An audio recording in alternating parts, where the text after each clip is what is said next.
Hey everybody, it is Dungeon Master Mark again. So today we are on day 4 of our family quarantine. So I went ahead and set up early this morning another dungeon setup for later today. So let's give you guys a quick aerial view here. So the game we had last night, the family really liked. My daughter liked the whole kind of spelunking cavern feel. So we did something a little similar for today's setup. A little different, but kind of similar. So that, of course, is I believe it's called the Crown and, if I can focus my hand here, the Crown and Laurel Tavern set from the Kickstarter, which was it about a year ago? Maybe a year ago. Like the little hand with the knife sticking out of it there. So anyway, you have to apologize. I got my big halo light here for when we do live feeds every once in a while.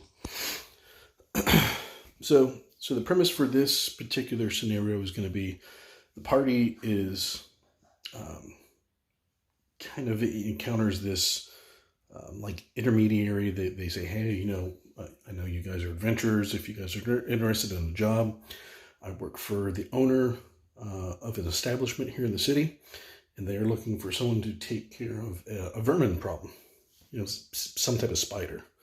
So for one thing, my wife and daughter both absolutely hate spiders, so it's going to be kind of funny. It's kind of a play on that a little bit. But basically, they go to this tavern.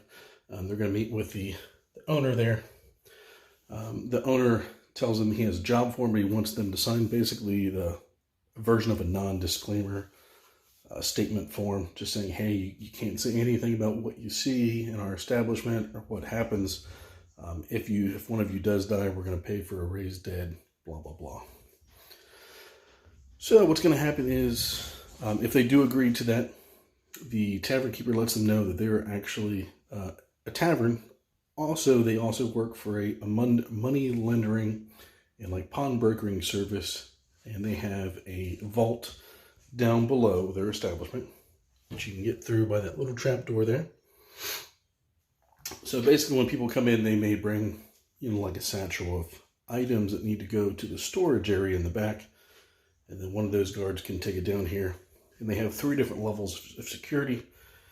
There is, level 1, which is behind a locked wooden door. And each one of these chambers has a animated set of armor that protects the chamber. So this one here is going to be a 1-hit die. Then you have a 2-hit die. And then you have a 3-hit die. Animated set of armor. So the 3 various levels, of course, represent the level of security you paid more for the higher level, blah, blah, blah. So what he tells them, of course, is they have this chamber down below that has these 3 vaults. Some kind of weird spiders made it into this vault.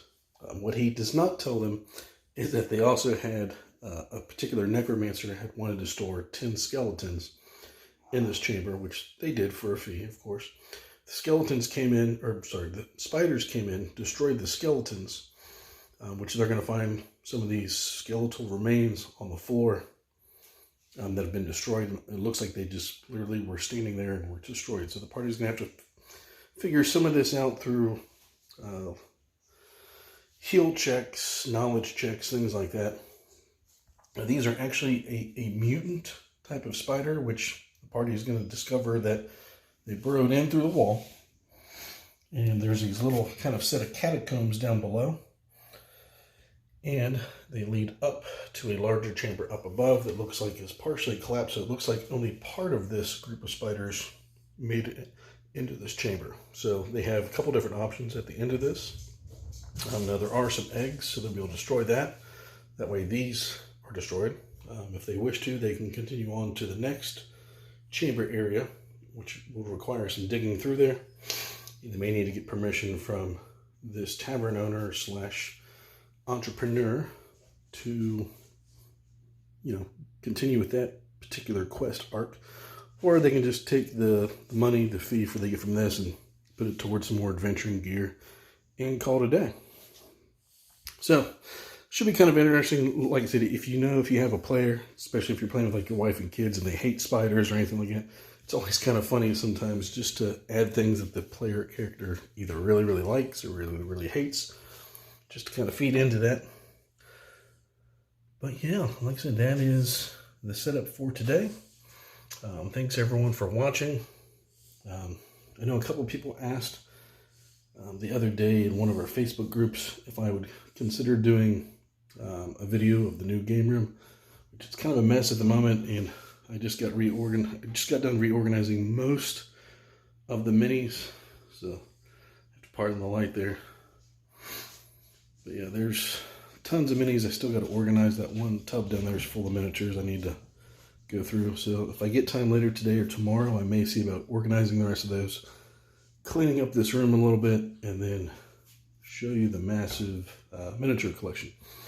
So thanks for watching, guys, and I will post this video here shortly, and I'll try to do another video maybe later. I got some more Ask a GM questions that I thought about doing later today. So thanks for watching, guys, and I'll talk to you all later. Bye-bye.